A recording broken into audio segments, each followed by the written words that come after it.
एक समय की बात है, कैलाश पर्वत पर भगवान शिव और माता पार्वती विराजमान थे। चारों ओर शांति और दिव्यता का वातावरण था। तभी माता पार्वती ने भोलेनाथ से एक गहरा प्रश्न पूछा, प्रभु, इस संसार में आपका सबसे प्रिय भक्त कौन होता है? जो केवल पूजा करता है या जो कठिन परिस्थितियों में भी विश्वास नहीं छोड़ता? भोलेनाथ मुस्कुराए और बोले, देवी, सच्चा भक्त वही होता है जो हर परिस्थिति में धैर्य और विश्वास बनाए रखे। आज मैं आपको ये सच्चाई दिखाता हूँ। इतना कहकर दोनों धरती पर एक गरीब गांव में पहुंचे। वहां एक दंपत्ति रहता था, रामू और गीता। वे बहुत गरीब थे, लेकिन उनका मन बहुत अमीर था। हर दिन वे सच्चे मन से शिव पार्वती की पूजा करते और कहते, जो भी होगा हमारे भोलेनाथ की इच्छा से होगा। लेकिन उनकी जिंदगी आसान नहीं थी। कई कई दिन उन्हें भरपेट खाना भी नहीं मिलता था। फिर भी उनके चेहरे पर शिकायत नहीं, केवल विश्वास होता था। एक दिन घर में केवल 2 रोटियां थीं।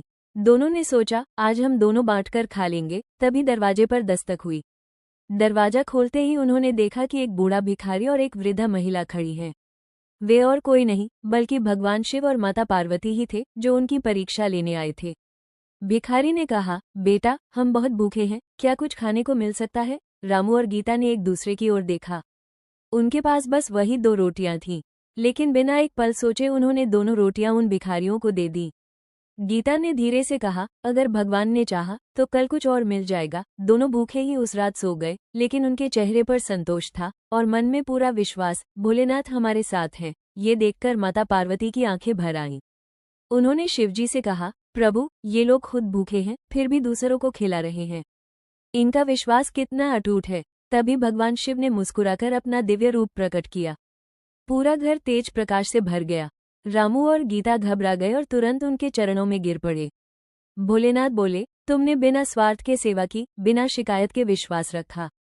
यही सच्ची भक्ति है। मैं तुम्हारी परीक्षा ले रहा था और तुम सफल हुए।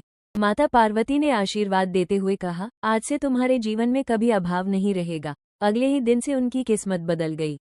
उनके खेत हरे भरे हो गए, घर में सुख समृद्धि आ गई और जो लोग उनका मजाक उड़ाते थे, वही अब उनकी इज्जत करने लगे।